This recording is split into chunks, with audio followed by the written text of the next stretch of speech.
Peter, where's the investigation into Saturday night's incident up to? Well, the integrity unit now is involved, so once we were aware of the video, we contacted the integrity unit, so they'll now run the process and we will support them in that. So that's where it's at right at the minute. Has the club been in communication with those two players? Yes, we've spoken to them.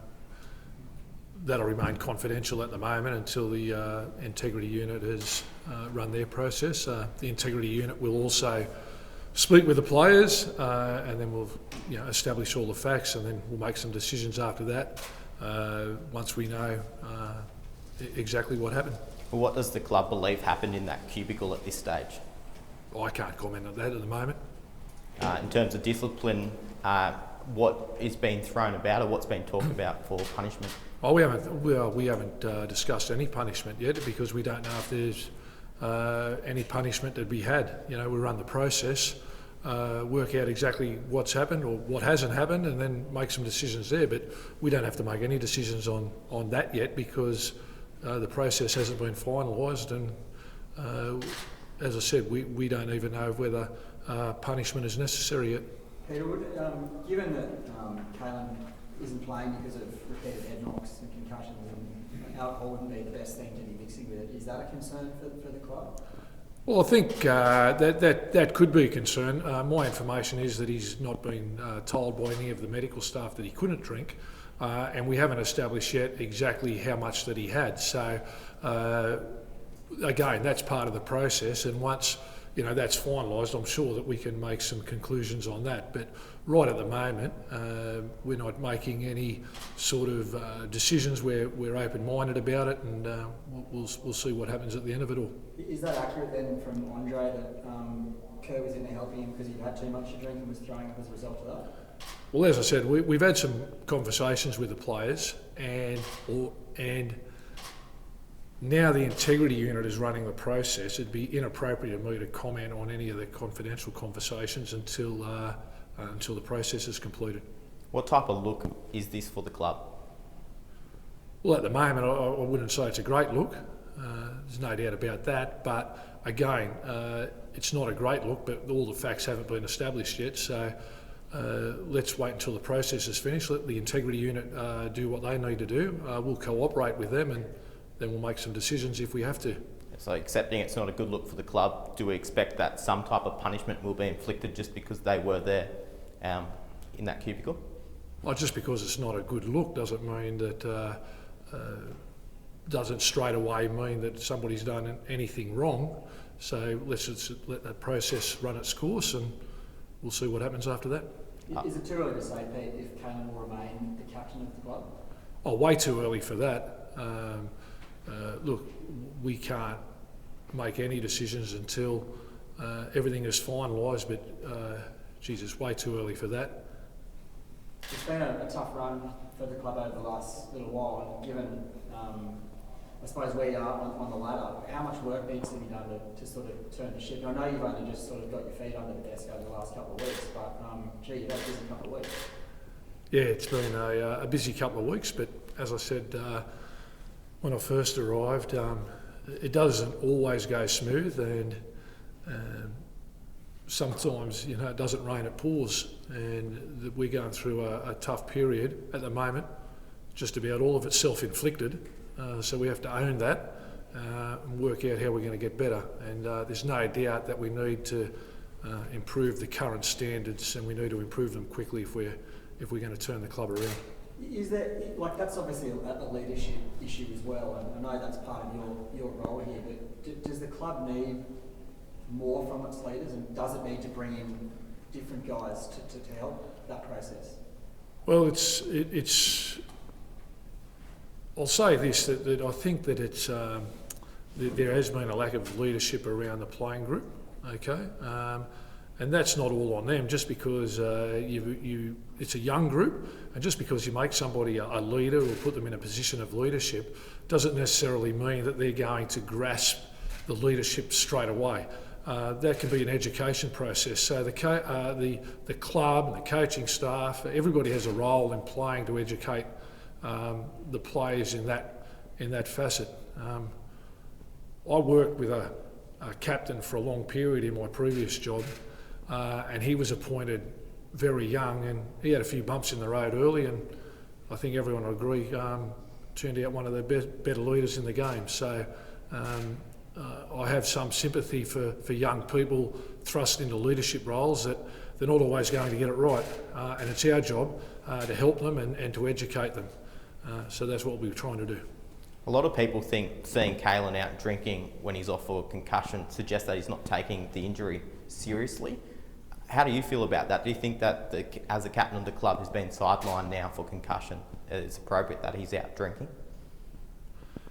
Well, it depends how much he's had to drink, and as I said before, there's been no direction given to Kalen that he couldn't drink. So he's not breaking any rules. It's not like a soft tissue injury or something like that. So let's establish how much he actually had, what his behaviour was like, and as I said, I don't have any preconceived ideas on any of that at the moment.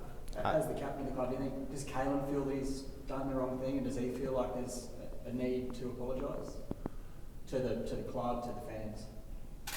Well, I think that he hasn't indicated that to me yet, but that'll come out over the next couple of days about how he's feeling about it. He's obviously know that he's well and truly in the spotlight, and at the end of this process, he'll be able to speak then. How are Kurt and Kalen at the moment, given the 48 hours of intense attention? They appear okay, and of course they're around the club and at training, so obviously we check in on them just to see how they're doing, because you're right, there's a lot of speculation around it at the moment, and so whenever people are under that sort of scrutiny, we make sure that we're checking in on them. Kurt? Given that you can't comment on this investigation at the moment, do you think young players still haven't fully grasped the fact that we now live in a world where everyone's got a phone and everyone's a reporter, and things, even the most mild things, can end up front page? I think that they grasp that, but I think on occasions they need a reminder of the modern world, and you've got to be extremely careful now about what you do, where you go, and the world's changed a lot, and they've got another reminder of that over the weekend, and you'd like to think that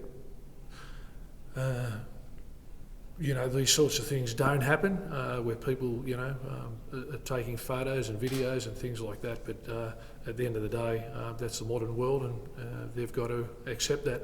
But you don't need us to tell you that people will assume that Kalen and Kurt were doing drugs in that cubicle. Do you think that they were? I can't control what other people assume. But is the club confident they weren't doing that? Well, as I said to you, I got an open mind on the whole situation, but the indications to me is that didn't happen, so I have to be confident that's the case. In terms of Kurt's recovery, we know Kalen's out for the rest of the season. How is Kurt travelling, and will this potentially prolong a return to the field? Well, I don't think it'll prolong his return to the field from what I understand, and he told me yesterday that he's still confident of playing in the last game against the Sharks, so I haven't had anybody tell me that what happened on the weekend would prolong his absence from the field. So at this stage, while the investigation's taking place, there's no, thoughts of a game ban from the club? I said to you previously that it's way too early to think of any punishment, and I don't even know whether there's will be in a place for any punishment to be invoked. That's part of the process, and any of those decisions will be made at the end of the process. And last one from me is the integrity unit given us a time frame of when we can expect this investigation to be completed. Well, they haven't given me a time frame at the moment, but I wouldn't expect it would take too long. Peter, have two players been stood down from the next game or not selected? Bradman Best and Anari Tuala have both been stood down from NRL duties this weekend to play New South Wales Cup for not meeting team standards. They were both late for the team bus on Sunday morning in Brisbane. They weren't late by a long period of time, but we just believe that they didn't meet the standards necessary, and so Adam and I, along with the other coaching staff, thought that the best thing to do on this occasion was to stand them down this weekend. Has that happened before? I know you've only been here 2 weeks, but was this like a case of Peter Parr's arrived at the club and said, well, this is across the season, across the career might be a very small problem, but it's the sign of a bigger problem? Well, I haven't asked anyone has it happened previously, so I just dealt with what was put in front of us after Sunday, and Adam was in complete agreement that it didn't meet the standards of the team, and if you're not getting the what some people consider the smaller things right, then you're no hope of getting the bigger picture stuff right. So we thought it was an appropriate form of action. You've been around premiership and clubs, you know what success looks like, and this is a club that's only won one final going back into 2013, and it's a long way off. I think the highest finish in that time is 7th place. How much work needs to happen to give this town a footy team that is in a position to compete for premierships? Yeah, we've got a fair bit of work to do. There's no doubt about that. And we've got to improve some of the standards that we've seen over the last couple of weeks. What I will say is that there are a lot of good people here, okay, both in the staff and in the playing group, like a lot of good people. So that gives me a lot of hope that we can turn it around. A lot of times you can turn it around more quickly than you anticipate. Sometimes it's not as bad as it seems, sometimes it's better than it seems. But what I do know is if you're going to try and build something and you're going to try and make this club a club that the region is really proud of, then you can only do that with good people, and there's plenty of them at this club. Just a question on Paul Green. You obviously knew him very well. Tough time for everybody that knew him. You got a word on Green, mate?